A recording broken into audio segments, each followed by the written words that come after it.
Social media ഇൻഫ്ലുവൻസറും യൂട്യൂബറും മുൻ big boss താരവുമായ Jasmine Jafar മലയാളികൾക്ക് സുപരിചിതയാണ്. കഴിഞ്ഞ ദിവസം ജാസ്മിൻ 3 ദിവസം മുമ്പ് സോഷ്യൽ മീഡിയ പേജിൽ പോസ്റ്റ് ചെയ്തൊരു റീലാണ് ചർച്ചയാകുന്നതും വിവാദമാകുന്നതും. ഗുരുവായൂർ ക്ഷേത്രത്തിൽ വെച്ച് ചിത്രീകരിച്ച റീലാണ് ജാസ്മിനെ പുതിയ വിവാദത്തിൽ കുടുക്കിയത്.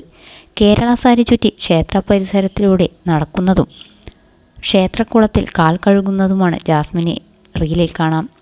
വീഡിയോ ചിത്രീകരണത്തിന് ഹൈക്കോടതി വിലക്കേർപ്പെടുത്തിയിട്ടുള്ള നടപ്പുരയിലും ശ്രീകൃഷ്ണ വിഗ്രഹം ആറാടിക്കുന്ന ക്ഷേത്രക്കുളത്തിൽ കാൽ കഴുകിയതിനും ജാസ്മിനെതിരെ ദേവസ്വം അഡ്മിനിസ്ട്രേറ്റർ പോലീസിൽ പരാതി നൽകി.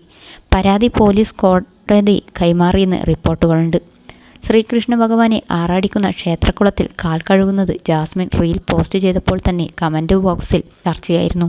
ക്ഷേത്രത്തിൻ്റെ ഭാഗമായ പവിത്രക്കുളത്തിൽ വീഡിയോ ചിത്രീകരണത്തിന് വിലക്കുള്ളപ്പോൾ ജാസ്മിൻ എങ്ങനെ റീൽ പകർത്തി എന്നായിരുന്നു റീൽ കണ്ടവർക്കുണ്ടായ പ്രധാന സംശയം. അഹിന്ദുക്കൾക്ക് ആ കുളത്തിൽ ഇറങ്ങാൻ അനുമതിയുമില്ല.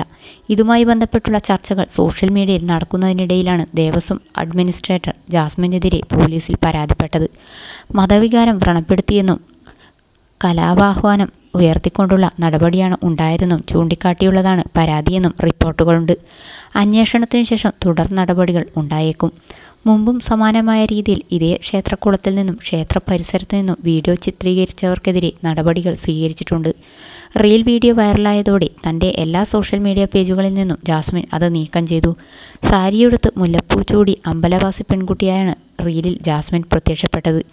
താരത്തിൻ്റെ സൗന്ദര്യത്തെ പ്രശംസിച്ചുകൊണ്ടുള്ള നിരവധി കമൻറ്റുകൾ വീഡിയോ വൈറലായപ്പോൾ വന്നിരുന്നു. മാത്രമല്ല, മുസ്ലിം മത വിശ്വാസിയായ ജാസ്മിൻ പൊട്ടുവെച്ചതിന് വിമർശിച്ചും ചിലർ എത്തിയിരുന്നു. പിന്നാലെയാണ് ദേവസ്വം അഡ്മിനിസ്ട്രേറ്റർ പോലീസിൽ ജാസ്മിനെതിരെ പരാതി നൽകിയെന്ന വാർത്ത പുറത്തുവന്നത്. 8 ലക്ഷത്തിന് മുകളിൽ ഫോളോവേഴ്സുള്ള ഇൻസ്റ്റാഗ്രാം പേജും 10 ലക്ഷത്തിന് മുകളിൽ സബ്സ്ക്രൈബേഴ്സുള്ള യൂട്യൂബ് ചാനലുമുണ്ട് ജാസ്മിന്. വിവാദത്തിൽ ജാസ്മിൻ ഇതുവരെയും പ്രതികരിച്ചിട്ടില്ല. മതമൊന്നും ഒരു വിഷയമല്ല, പക്ഷേ നിയമം തെറ്റിക്കരുത് ആരായാലും. അത് ആരാധനാലയങ്ങളുമാകട്ടെ, മുസ്ലിം, ഹിന്ദു, ക്രിസ്ത്യൻ മതത്തിൽപ്പെട്ടവരായാലും ഇങ്ങനെ വിലക്കുള്ളിടത്ത് കയറരുത്.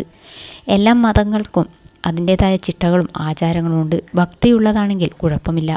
പക്ഷേ ഇത് ഒരുമാതിരി റീൽസ് ഉണ്ടാക്കി കാശുണ്ടാക്കാൻ വേണ്ടിയാകുമ്പോൾ അങ്ങേയറ്റം പ്രതിഷേധമുണ്ട്. ഓരോ മതത്തിനും അതിൻ്റേതായ പവിത്രതയുണ്ട്. അതിനെ കളങ്കപ്പെടുത്തിക്കൊണ്ട് ഒരു റീൽസും അനുവദിക്കരുത് എന്നിങ്ങനെയെല്ലാമാണ് വാർത്തയ്ക്ക് ലഭിച്ച പ്രേക്ഷക പ്രതികരണങ്ങൾ.